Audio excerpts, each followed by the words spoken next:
Kilometre लोग महिला लोग बाल्टी उठा के पानी लाने जाते हैं। अब सोचिए कि क्या कर दिया गया, मौलिक अधिकार हाँ फंडामेंटल राइट्स दिया गया है कि हर इंसान को जीने का अधिकार होना चाहिए। यहाँ जीने का अधिकार मतलब ये नहीं कि जिन वार्ड में मतलब इस आर्टिकल फंडामेंटल आर्टिकल का स्मार्ट सिटी बन सके, जब तक वार्ड नंबर 9 विकसित नहीं होगा पटना कभी स्मार्ट सिटी नहीं बन सकता।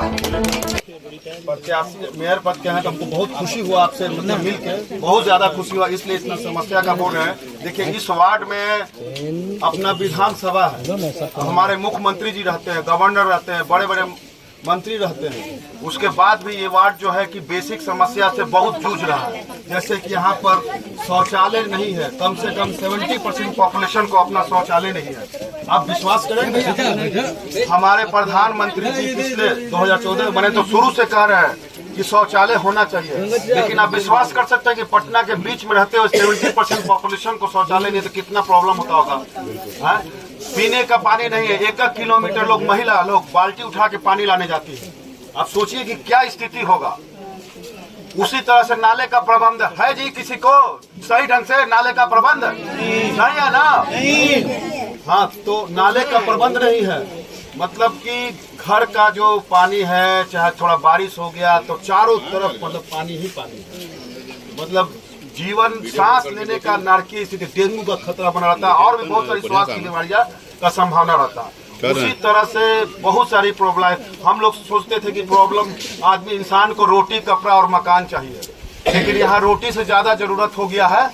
यहाँ जो बेसिक उसके नीचे का हो जाता है मूलभूत आवश्यकता, मतलब कि शौच का पीने का, जब तक ये नहीं होगा तो रोटी के बारे में कैसे सोचेंगे। देखिए भैया को हम कहते हैं कि रोटी कपड़ा तभी आएगा जब मेरा दिनचर्या सही ढंग से होगा।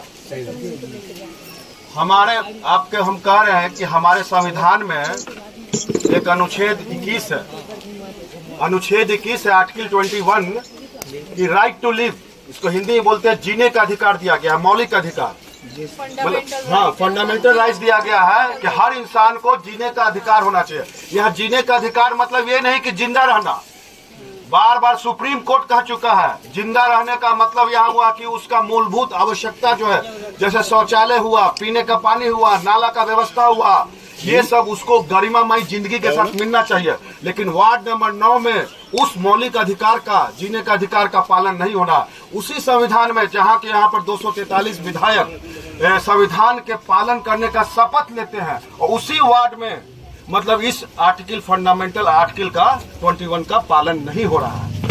ये आज तक ये मुद्दा मतलब कि इस वार्ड में गौन रहा। पूरे 75 वार्ड में अगर कोई सबसे पिछड़ा वार्ड है तो वार्ड नंबर 9, और भी ऐसे क्षेत्र में जहाँ के हमारे विधानसभा का कानून का मतलब कि पालन करने का शपथ लिया जाता है।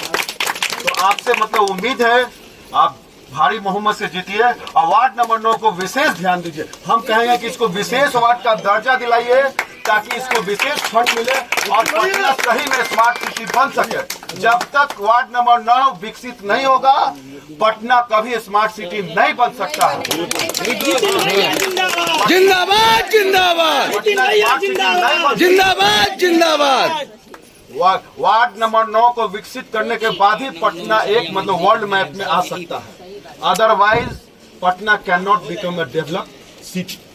मेरा यही कहना है। आप सभी को धन्यवाद।